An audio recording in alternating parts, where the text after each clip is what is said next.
order as we begin our Member Day hearing. Thank you to all of our colleagues who will come before us today. We appreciate the time you've taken to prepare and be here with us. The purpose of today's hearing is to take testimony from members on the fiscal year 2023 Energy and Water Appropriations Bill, and we look forward to hearing from our attendees about your priorities, including federal programs of importance to your districts.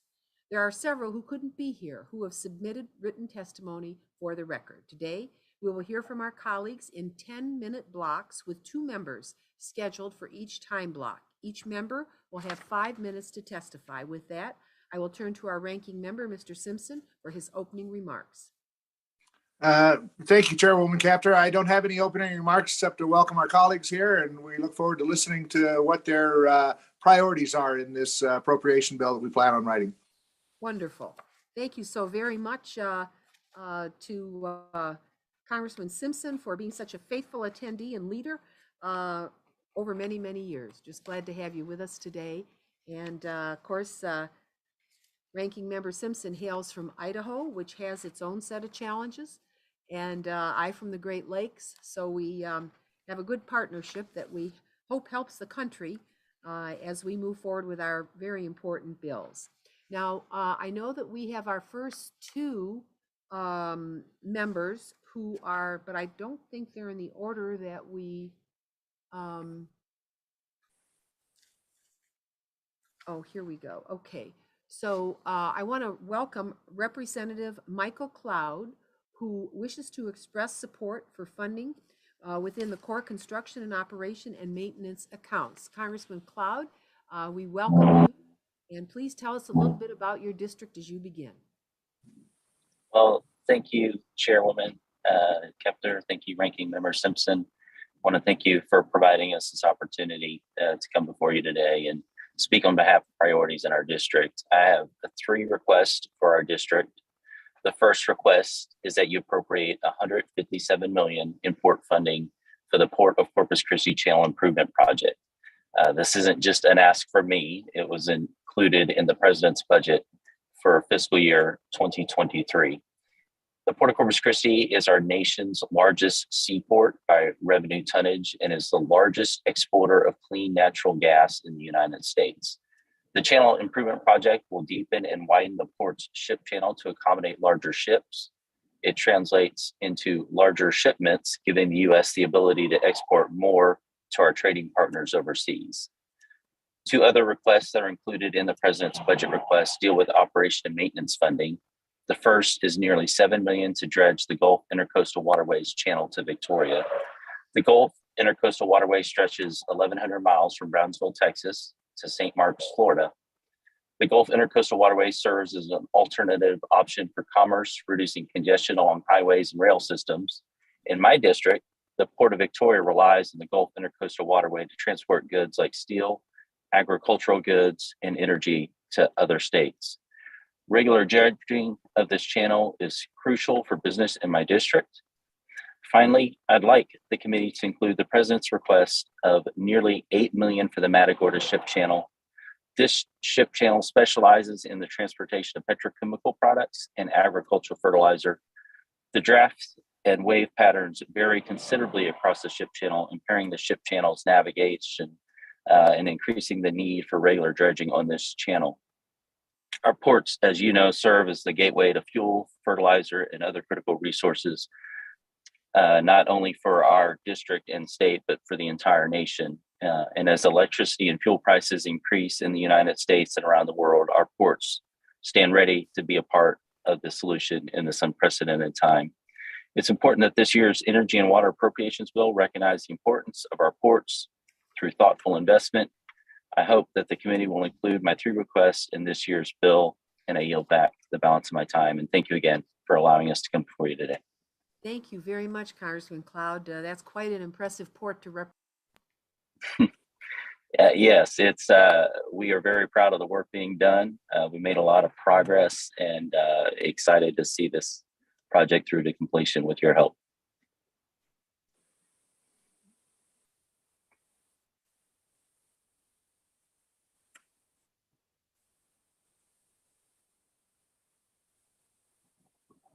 May I ask, do you have a lot of LNG shipments going out of your port?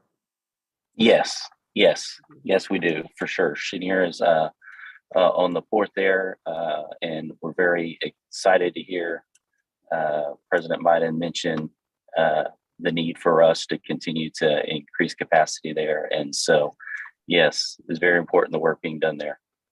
All right, very good. Thank you so much, Congressman.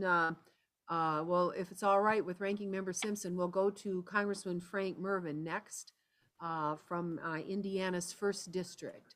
Ah, there he is. Okay, I found you on my screen, Frank.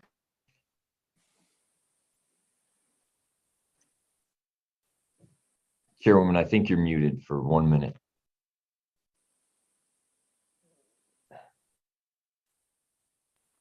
Okay, there we go. Sorry Yes. about that. Having a little trouble with the audio this morning. We will now move from the deep Southwest in Corpus Christi all the way up to Greater Gary, Indiana in the far north, smack dab up against Lake Michigan. So welcome, Congressman Mrvan. Thank you for your fine work. Thank you, Chairman Capter. I would like to thank Chairwoman Capter and Ranking Member Simpson for holding today's Member Day hearing. I appreciate the opportunity to engage with all members of the subcommittee to advocate for the U.S. Army Corps of Engineers projects that are essential to strengthening the economy of Northwest Indiana, the entire Midwest, and our nation. I have the great honor and privilege of representing Indiana's 1st Congressional District. Our district serves as a center of vital road, rail, air, and port networks in the Great Lakes region and is home to major manufacturing industries. This infrastructure, in conjunction with our labor workforce, and proximity to Chicago, enables our region to attract new commercial and residential interests and talents. Northwest Indiana is proud to have the largest concentration of steel production and the largest inland oil refinery in our country. These industries foster economic activity and provide good-paying union jobs to thousands of workers in this district. From maintaining the federal navigation depths in our commercial and recreational harbors to ensuring Northwest Indiana residents have clean drinking water, the U.S. Army Corps of Engineers Chicago District stands steadfast and an unparalleled federal partner in the effort to facilitate economic development and promote environmental stewardship in Northwest Indiana. There is no doubt the projects under the jurisdiction of the U.S. Army Corps of Engineers serve as an economic driver in Indiana's 1st Congressional District, and I am grateful for their missions in our region. The community project funding process demonstrates the constitutional prerogatives of the legislative branch, and I am fully appreciative in the attention this subcommittee and its staff devote to reviewing members' requests. It is important that we are provided the opportunity to exercise our constitutional authority to direct funding to our districts. It is incumbent for us to submit projects requests that are beyond reproach and focused on the criteria set forth by this subcommittee. For the 1st District of Indiana, I have asked this subcommittee to appropriate $10 million in community-funded projects to the Corps' construction account for the specific purpose of undertaking environmental infrastructure projects in the Calumet region. I would note that the request amount is equal to the Chicago District's demonstrated capability for fiscal year 2023. Authorized by Section 219 of the Water Resource Development Act of 1992, the subsequent laws, environmental infrastructure projects continue to have transformational impact on my district, aiding local communities in making necessary overdue improvements to water, sanitary sewer, and stormwater sewer infrastructure that directly impact the Great Lakes system. These projects also serve in a primarily industrial corridor in the majority minority populations that are dealing with the legacy costs that are so common in the Midwest. These projects are indeed environmental, but I believe the investments have proven to attract capital and build an excitement and interest to attract new people and businesses to my district. With respect to the appropriate transparency measures of the subcommittee has put in place, I would emphasize for the Calumet region environmental infrastructure that the evidence of local community support is overwhelming. with local sponsors consistently contributing 25% of their project's costs. These projects provide a vital benefit to residents in our district and attract new economic activity to our region.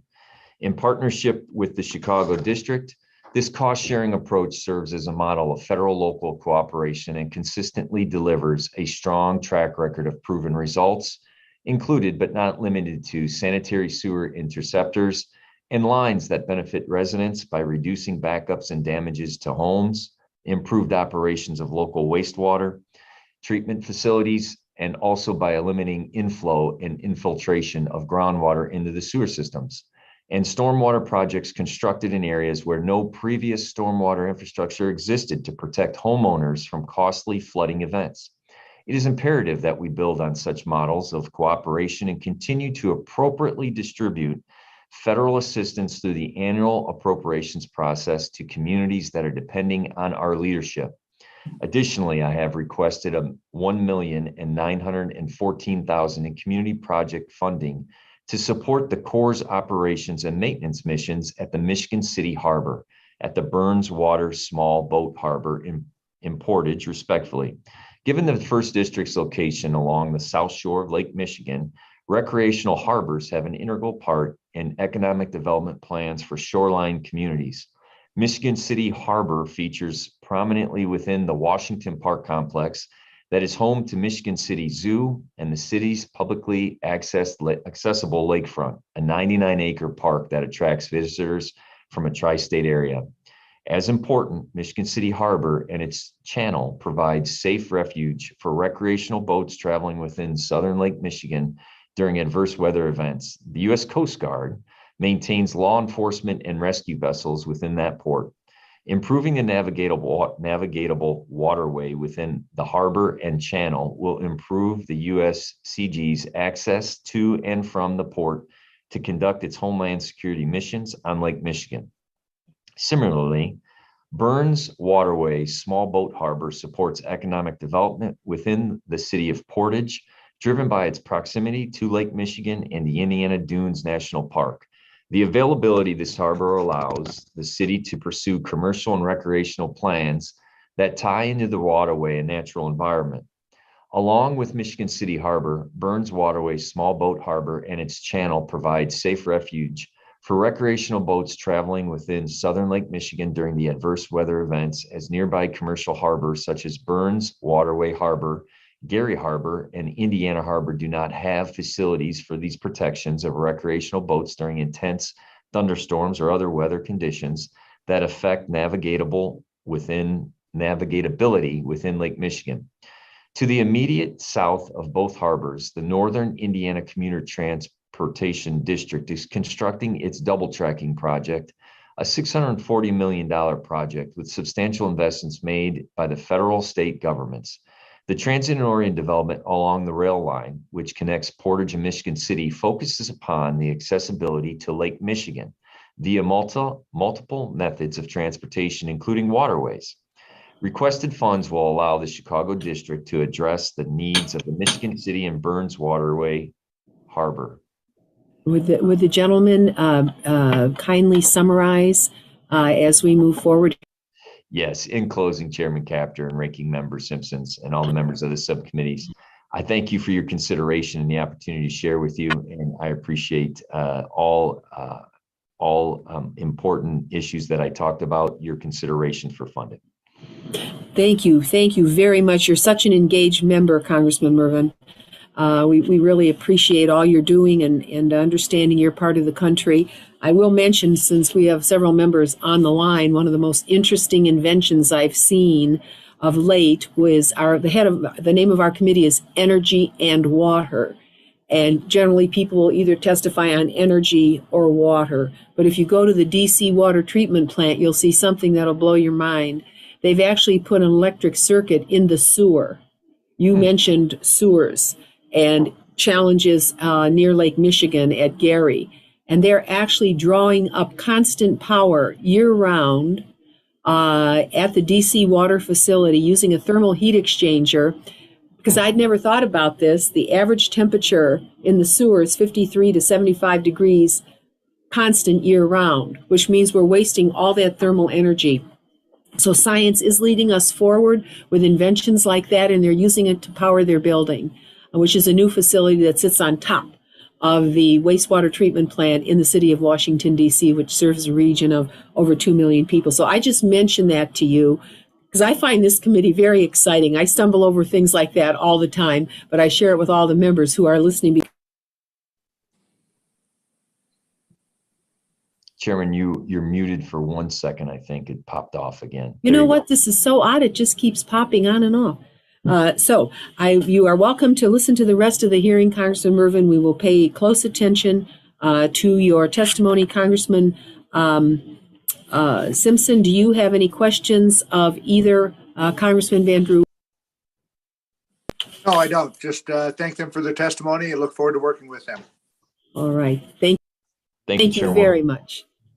Thank you so very much for participating. Now we are going to move to Representative Rick Allen. I thank him for waiting from the 12th District of Georgia. I want to make sure our Can you hear me okay? audio's on. I can hear you okay. Welcome. Thank you so very much.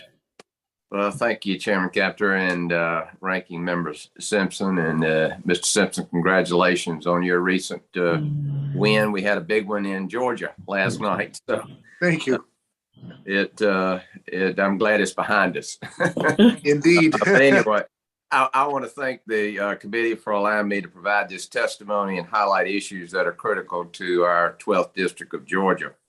My district is home to many constituents that work at the Savannah River site, a Department of Energy environmental management site right across the river in South Carolina. Specifically, the Savannah River site is home to many critical missions through the National Nuclear Security Administration, the NNSA, including operations at the Plutonium Processing Facility and the Savannah River Tritium Enterprise, which prepares the nation's only tritium supply for our national defense, which is in recent months we understand how critical that mission is. Further, the Savannah River site is home to H Canyon, the nation's only hardened nuclear chemical separations facility, the Salt Waste Processing Facility, the Savannah River National Laboratory, which does incredible work, and environmental cleanup, to mention just a few. To ensure that the site risk management operations can proceed uninterrupted, especially H Canyon's mission of safely processing highly radioactive materials, I request that the subcommittee fund this account at a total of $501,994,000 for the fiscal year 2023. I also ask that the subcommittee fund a total of $82 million for plutonium operations and $700 million for the plutonium processing facility for nuclear modernization and non-proliferation at the Savannah River site. The Savannah River site has repeatedly answered the call to safeguard our national security, and we must continue to support this critical mission and modernize our nuclear inventory. Additionally, I would be remiss if I did not mention an issue important to my district and obviously Congressman Joe Wilson's district, the new Savannah Bluff Lock and Dam. This is a bipartisan endeavor. It's been around since 1930. While it's currently caught up in the courts, it is critical that any further appropriations legislation reinforce Congress's interest in maintaining the current water levels upstream of the new Savannah Bluff Lock and Dam, while encouraging the Army Corps of Engineers to work with local authorities to find an acceptable solution for the environmental mitigation required as part of the now completed Savannah Harbor expansion project. And thank you for that as well. It is now the third largest port in the country. Specifically, any resolution must ensure that existing water levels are maintained as required in Section 1319 of the Wind Act of 2016. I look forward to working with your committee in the future on this important issue. I want to thank the House Appropriations Committee for your work and I look forward to working with you on these issues vitally important to Georgia's 12th district. And I appreciate the opportunity to submit my report. Thank you very much. Thank you, Congressman Allen, very much for your testimony and for being a strong voice for Savannah and for Savannah's coast and river. We have to visit your site. I don't know if our ranking member has been there or not, but I think some of these Gulf sites are really phenomenal, and your leadership is very, very important. I was just looking down the agenda. We've now had thus far, and we're going to move to Congresswoman Porter of California from the 45th district. Think about that, of California. But we've had, in addition to Idaho, Ohio, we've had on for testimony this morning already Texas, New Jersey, Indiana, and now we move to California.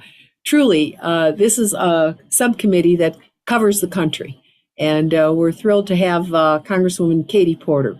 Please, this is your moment. Thank you very much, Chair Capter and Ranking Member Simpson, for the opportunity to testify today. As you consider our requests for the Energy and Water Development Subcommittee's fiscal year 2023 appropriations bill, that's a mouthful. As you consider your work, I urge you to consider my bipartisan request for additional funding for the Department of Energy's efforts to locate abandoned oil and gas wells across the country. This funding will help the Department of Energy work with federal land management agencies, states, and Indian tribes to identify orphaned wells that are leaking toxic gases into the surrounding communities or pose other health hazards.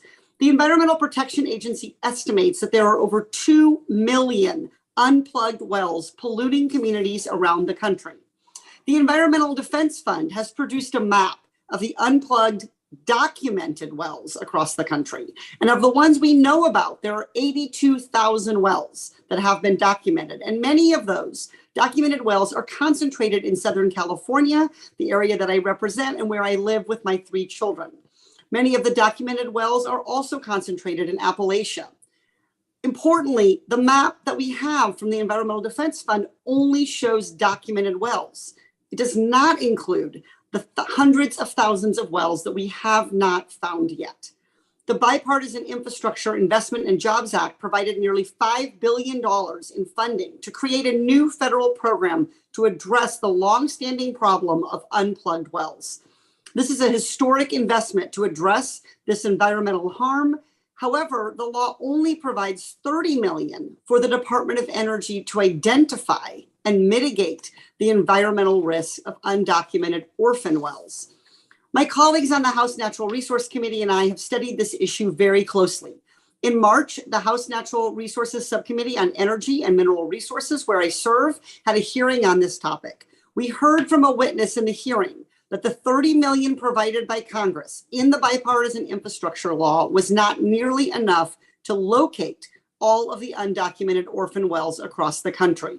That's why I, along with my colleague, Representative Lamb of Pennsylvania, have requested that Congress appropriate not less than $30 million for the Department of Energy to help locate these wells.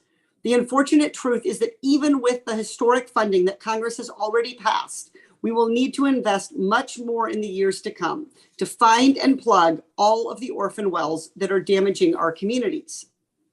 Besides the abundant public health benefits from reducing exposure to methane and toxic gases, plugging or capping leaking wells is critical in our fight to reduce the emissions that contribute to climate change. Methane is a potent greenhouse gas, which, as we know, according to the EPA, is more than 25 times as potent as carbon dioxide is at trapping heat in the atmosphere. Due to human activities, atmospheric methane has more than doubled in the past 200 years. There are many ways to lower our methane emissions, but capping wells is one promising step that we could take that would improve the health of our communities. But before we can plug these wells, we have to find them.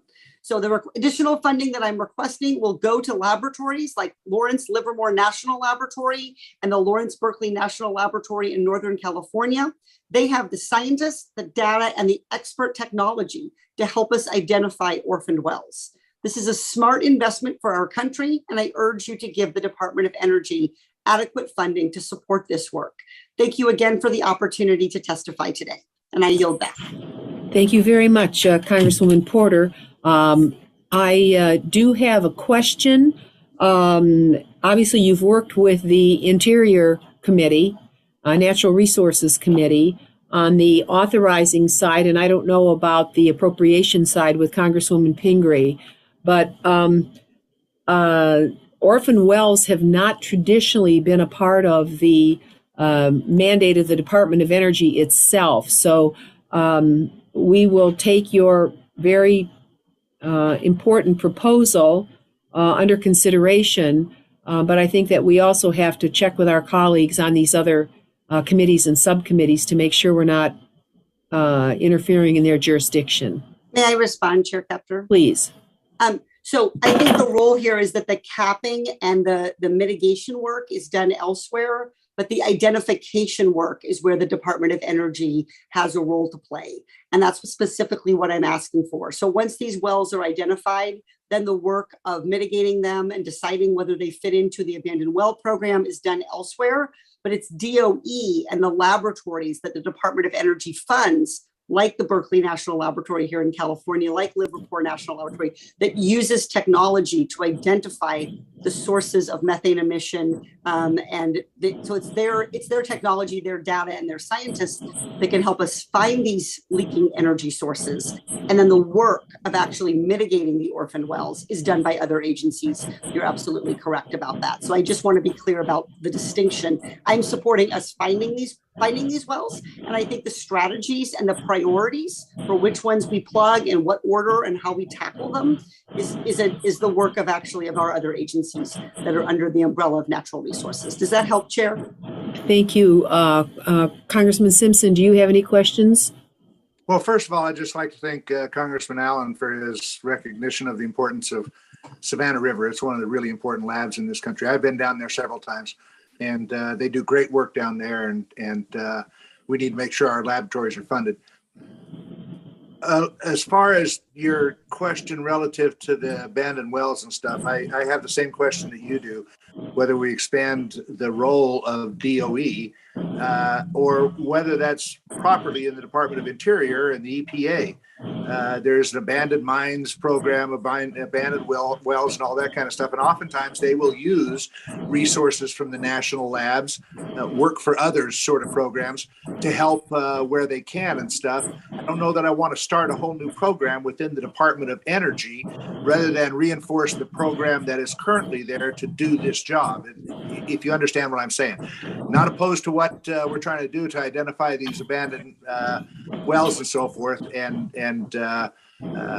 identify them and cap them, but I just wonder about the process that we're advocating here rather than the process that's already in place. May I respond? May I respond, May I treat that as a question, Madam Chair? Please. So I appreciate that, Ranking Member Simpson, and I think the reason that we're making this funding, that Mr. Lamb and I are making this request, is that we have heard in our relevant committees and in our communities that the appropriate entity here is actually the Department of Energy. As you know, we made very generous and significant appropriation of $5 billion toward the cleanup costs. But in order to make those tax dollars work effectively, we want to make sure that we are plugging the wells that are at most risk of contamination, at most risk of public harm, at most risk of leaking methane or other dangerous gases. So it absolutely is the Department of Energy. This program that the Department of Energy is running, this work that they're doing, already exists. We're not asking for the creation of a new program. We're asking to up the funding of an existing program. And I'll follow up with staff to provide more information in that regard. But I absolutely agree. We have existing programs. The point of this request is to make sure that they're working effectively for taxpayers. All right. I think this was a very valuable discussion, and I want to thank the Congresswoman for her leadership on this important point.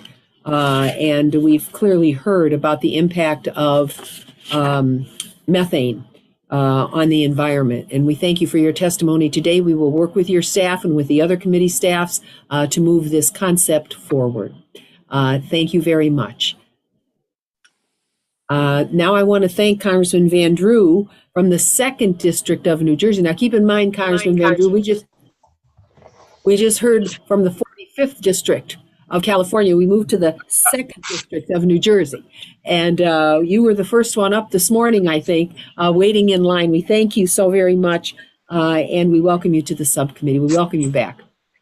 Thank you, Chairwoman, and it's good to be back, and thank you for the work that you're doing and the ranking member is doing, both of you together.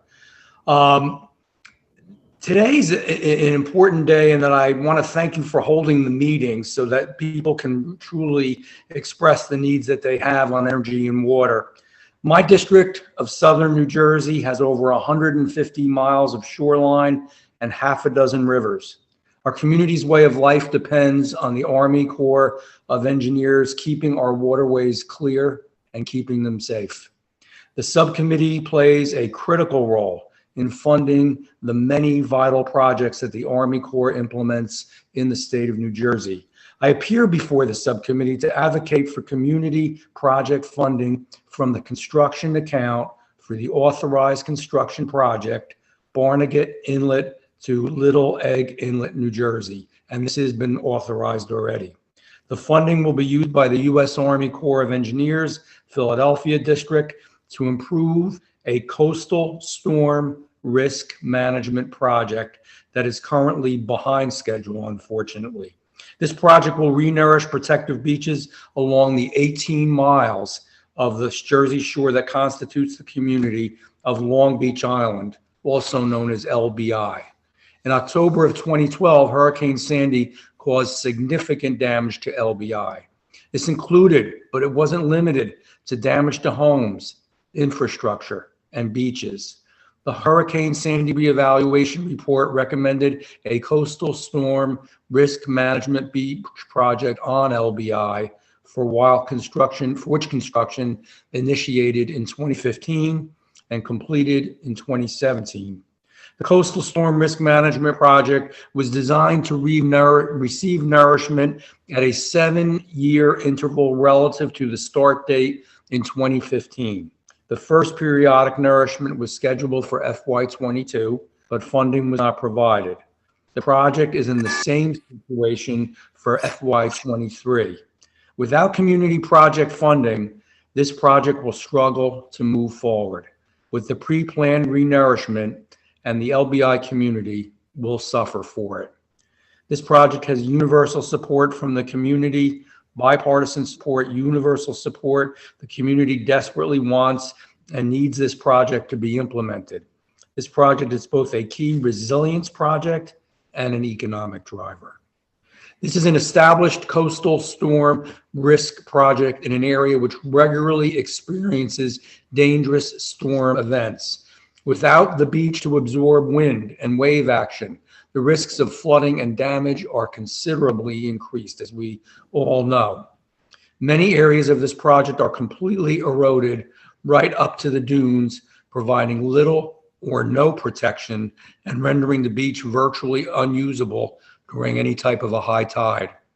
Failure to complete the project will place the community in danger and impose detrimental economic impacts on the multi-billion-dollar shore tourism industry on which this region severely depends. This authorized project is behind schedule solely due to the lack of funding and is strongly desired, as I said, by the community. The implementation of the project will make Jersey Shore, Long Beach Island communities safer and more prosperous. It's the sort of project that community project funding is designed for. I urge the committee to provide the full requested amount of $32 million to the United States Army Corps of Engineers in the Philadelphia District. I again thank you very much, Chairwoman Capter, Ranking Member Simpson, and the entire Appropriations Subcommittee on Energy and Water for providing me the opportunity to testify on this vital resilience project. Thank you for your consideration of this request, and I yield back. Thank you very much, Congressman Van Duren. Thank you for waiting. We appreciate your testimony this morning. And, looking at a map, just west of the bay or inlet sits Wilmington, Delaware. Yes. I was looking at the map. Oh my goodness! It's just a very interesting part of the country. And I don't know if you have any of those oyster beds that they have put up in different. I do. I have, just as a point of interest, I have geographically the largest district in the state of New Jersey. So I have about 40% of the state geographically. So I have multiple counties. I have 93 towns. And sometimes I kid around, my daughter lives in Wilmington, and it takes just about as long to visit her and come home as it does when I go to parts of Salem County, which are right next to Wilmington. All right, you can't take a boat? You actually can, but it's almost longer. So there's a lot of interesting issues and discussions with that too, getting from the very southern tip of New Jersey to Delaware. And some people have talked about a bridge that would be extremely expensive. And so basically we have a ferry system that goes back. That's one of the ways we can reach certain parts like Rehoboth, Delaware, and other areas. So we're more influenced where I am, oddly enough, rather than Manhattan and New York City, by Philadelphia and Wilmington and that whole area. Very. One thing I love about this committee is that we actually get to know so many different parts of the country and get a better feel for the environmental conditions that are attendant to living there. So we appreciate your testimony this morning. And I guess we're into the afternoon here in my part of the country almost. Congressman Simpson, do you have any questions of the Congressman? No, thanks for the testimony, Congressman. And if you want to talk about how long it takes to get from one end of the district to the other, come out and visit my district in Idaho. And it'll take about 10, 12 hours to drive from one side to the other. I would love it. Oh, I know. I always put it in perspective. I say the largest district. You always will notice that I say in New Jersey, because I can see New Jersey inside Idaho, the whole state. So feel for you. And it's tough sometimes, as we all know, getting back and forth, and trying to go to multiple events or be in multiple places. It's not always. That's why sometimes the type of remote, conversation is helpful as well. Yep. Thank you for your testimony. Thank you. Thank you very much, Congressman Vandrew. You've been a regular, and I know you're working hard for your district. So thank you. We're very proud of the bipartisan nature of this subcommittee. Let me just say that. We are going to go now to Representative Melanie Stansbury, a very different part of the country, New Mexico, District 1. Welcome, Congresswoman Stansbury. Thank you for joining us. Thank you so much, Madam Chairwoman, and thank you also to the ranking member and to members of the committee for the opportunity to present to you all today about New Mexico and about the important needs of our communities. The work of the Subcommittee on Energy and Water Development is vital to addressing the water and energy security needs of our nation and setting our country on a path to a more climate resilient future. I am coming to you live from New Mexico's 1st Congressional District, where our state is currently battling the worst wildfires in our state's history, and our communities are facing the worst drought in over 1,200 years. The science is clear. Climate change is here, and our communities are experiencing the impacts every day. As you debate and consider the FY 2023 budget, it is crucial that we not only invest in clean energy and a carbon zero future, but that we provide our communities with the science, data, tools, and infrastructure to be more resilient in the face of this change. On the ground, our communities are experiencing the worst wildfires our state has ever seen that have burned over 300,000 acres in one fire alone, displacing thousands of families and destroying countless homes and lands of communities that have been there for centuries, months before the fire season normally begins, driven by unseasonable winds and a historic drought. It is predicted that this fire season will not end anytime soon, but will continue through the summer. This drought is impacting our communities in unforeseen ways. Tribal communities that have lived on these lands since time immemorial, Hispanic communities that have lived here for centuries and who depend on the life-giving waters to support their farms and ranches, and countless farmers and ranchers who've been advised to curtail production as we expect the Rio Grande River to go dry this summer. I urge you to keep these realities in mind as you consider the budget and appropriations package. In particular, this last week, I introduced a bipartisan, bicameral drought and water security package to address these issues. This comprehensive legislation, which is being heard in the Senate Energy Committee, will seek to address the water needs of our communities, ensure our tribes have access to critical infrastructure funding, and reimagine the ways that we use and share data to transform water management. The Rio Grande is one of the West's most iconic rivers and provides life-giving water to millions of people across 1,900 miles, 3 states, dozens of tribes, and 2 countries. The Rio Grande Water Security Act will, for the first time ever, create a coordinated federal approach to working with stakeholders to address the needs of our communities and implement an integrated water resources management plan. The funding to implement this plan will go through this committee, as much of the funding will require support from the Bureau of Reclamation and Army Corps of Engineers. In addition to providing planning, infrastructure, and partnerships, we must ensure that we are giving our communities the tools that they need to unlock the power of science and data to support their needs. A critical component of our water legislation package is the Bipartisan Water Data Act, which will empower our communities, farmers, and local governments to harness the power of data to transform water management.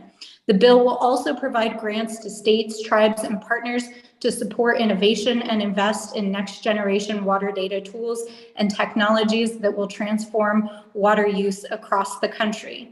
Finally, this package also includes the reauthorization of a Pueblo Irrigation Infrastructure Grant Program that is vital to our tribal communities that was originally authorized in 2009. This funding is essential to supporting the infrastructure needs of our tribal communities that have used these life-giving waters on the Rio Grande for cultural, agricultural, community, and ceremonial purposes since time immemorial. We must reauthorize this program and significantly increase the funding. Taken as a whole, these bills will revolutionize water management in a time of climate change and help to equip our communities for a more climate resilient future. I humbly ask that this committee consider adding funding for several provisions contained within this legislation, including $200 million for the Rio Grande Pueblo Irrigation Program, $25 million for the Water Data Grants Program, $15 million for the Water Data Framework, and council work that will be necessary to create this program, and robust funding for the Rio Grande Integrated Water Resources Plan. Further, as we all know, the Water Smart program under the Bureau of Reclamation is one of the most impactful programs that is helping our communities adjust to the impacts of drought and climate change and to secure their own water future. I recently introduced another piece of legislation that would make it more possible for our tribes to use and access this funding and to leverage those investments on the ground. And I humbly ask that you consider increasing funding for the Water Smart program as well.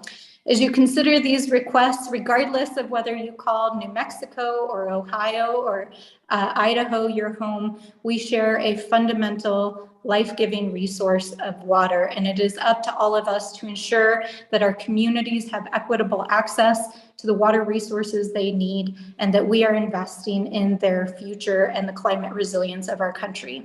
I thank you for the time and I stand for questions.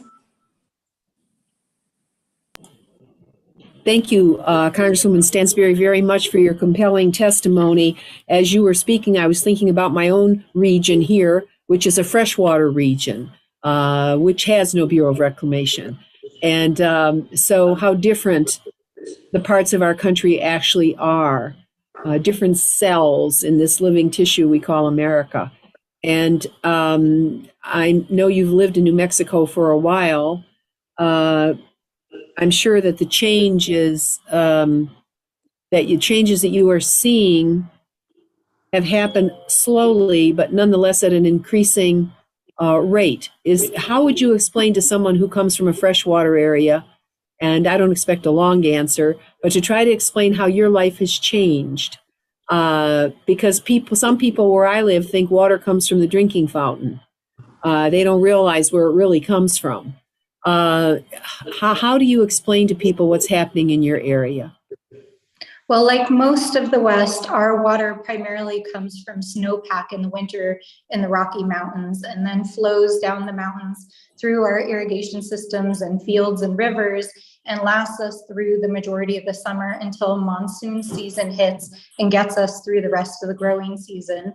Over the last 30 years, we have seen a growing trend of reduction in snowpack, which means that we're not only receiving the normal snow that we would have, but it's not packing in and then trickling out across the season, which has lowered the amount of water that's in our streams and rivers that's available for storage and that's available during the growing season. And we're seeing increasingly irregular weather patterns that have disrupted our monsoons, that are delivering floodwaters at weird times of years and destroying historic infrastructure that's been in place for hundreds of years. And so the entire system is radically disrupted by the weather and climatic changes that we're seeing as a result of climate change that is having effects across every sector of our economy, our infrastructure, and the daily lives of our people.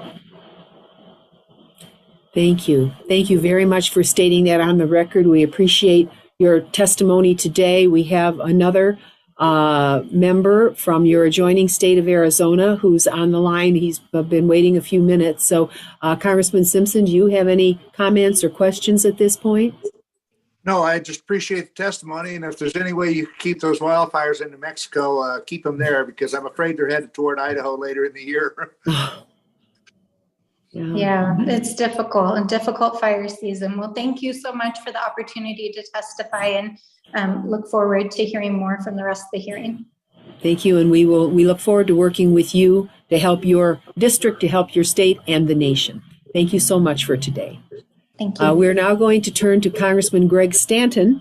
And Congressman Stanton, I'm looking for your district number. You're number 9 in Arizona, District 9. Tell us a little bit about that, and please proceed with your testimony.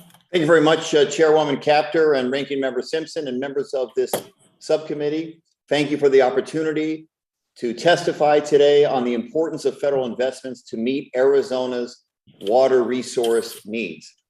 The Colorado River Basin has experienced the driest conditions in more than 1,200 years. An increasing loss of snowpack in the Rocky Mountains has led to plummeting water levels at Lake Powell. As a result, hydropower generation at Glen Canyon Dam is under serious threat. Lake Mead water levels are also at historic lows. Arizona's future and the future of the American Southwest depends on how we respond to this mega drought. We're moving in the right direction, but there is so much more work that needs to be done. The current Tier 1 shortage has substantially cut Arizona's share of Colorado River water. It's reduced Central Arizona Project's normal supply by 30% and Arizona's total Colorado River allocation by almost 20%. In addition to these cuts, Arizona is doing even more under the 500 plus plan, voluntarily cutting more than 200,000 acre feet this year alone. I appreciate this subcommittee's past support for directing resources to help us implement the drought contingency plan.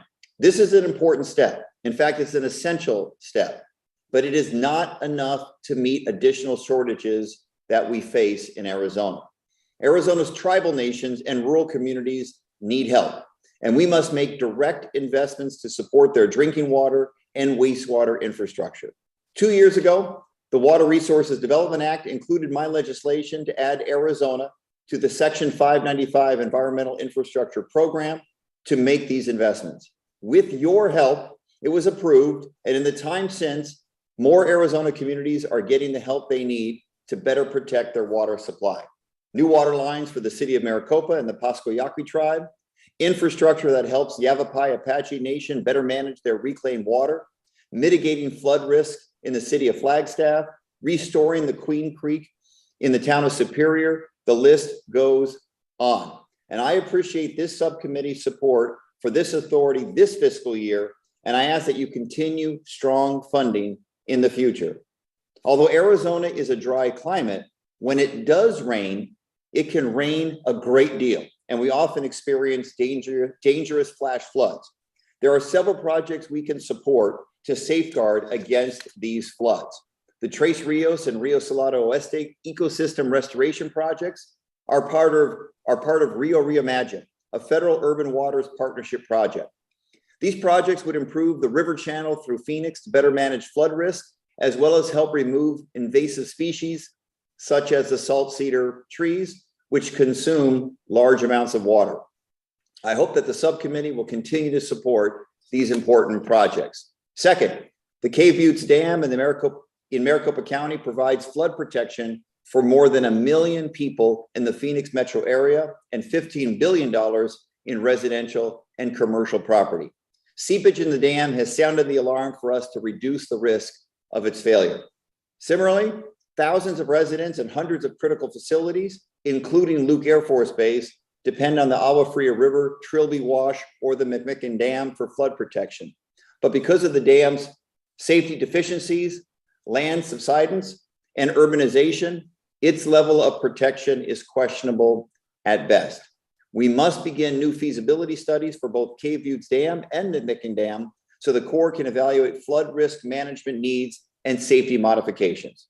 And finally, I request increased funds for the sections 205 and 206 under the Continuing Authorities Program, which is currently overextended and underfunded. Arizona has several critical projects seeking to utilize this program. Thank you for the opportunity to testify today, and thank you for your support of our nation's water infrastructure. I yield back. Thank you, Congressman Stanton, for taking the time to testify today and bringing to us the latest from the great state of Arizona. Can you provide for the record now just a brief explanation, in the time you've lived in Arizona, how has the average consumer of water, let's say, how has their life changed as a result of what's happening with the environment and the climate? What is the cost of your water bills going up? Do you have to have more water rationing? What actually happens? Explain to members who don't come from districts like yours what actually happens in a place like Arizona. Well, as you know, Chairwoman, Arizona is one of the fastest growing states in the United States of America. And the great dichotomy is that as we urbanize, the per capita water use is actually significantly decreasing. The real challenge for water in Arizona is that the Colorado River, because of the drought conditions, is a diminishing resource. So we have some big decisions to make. We do have a plan,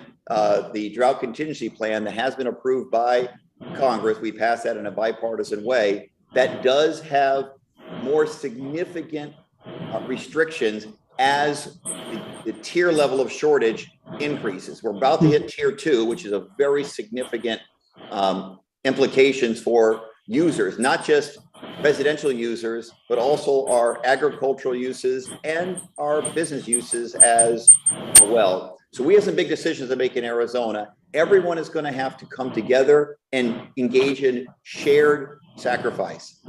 Everyone has to realize that they have a significant part to play in solving the long-term issues as it relates to the Colorado River. The federal government has a role to play, state government has a role to play, county, and I'm a recovering mayor, as you know, the former mayor of Phoenix. Local government has a significant role to play as well in overcoming the challenges of the mega drought.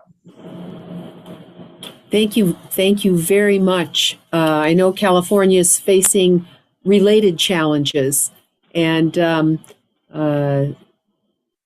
know that they're difficult. So good luck to you. And I wanted to ask Congressman Simpson if he has any questions or statements he'd like to make before we conclude the hearing.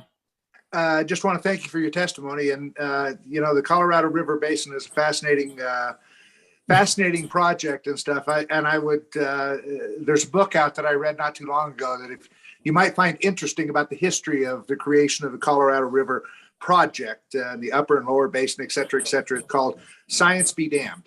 It doesn't solve the problem we're having today, but it's a really good history of somewhat how we got where we are. And of course, the main reason that we've got where we are today is because of the lack of water and the drought and so forth. Main difference between the East Coast and the West Coast, or Eastern United States and Western United States is that you guys try to get rid of water because you oftentimes have too much. That's why you have riparian water rights. In the West, we try to save every drop. That's why we have prior appropriation water rights, which is a totally different concept. So the West and the East are different in those respects, but I appreciate the testimony, and it's certainly going to be a tough time and a tough year for those of us in the West. I continue to be amazed at Congressman Simpson's knowledge, and he reads books. So I think that's what members of Congress are supposed to be doing in this television era. Takes it a different twist sometimes. But I want to thank Congressman Stanton so very much. And with your testimony, Congressman Stanton, we will conclude today's hearing. And I'd like to thank all of our colleagues for joining us today, and those who could not join us who are submitting separate testimony for the record. Members who would like to submit written testimony have until the close of business today to provide this information to the subcommittee office. This hearing is adjourned. Thank you, Ranking Member, for your faithful service. Thank you.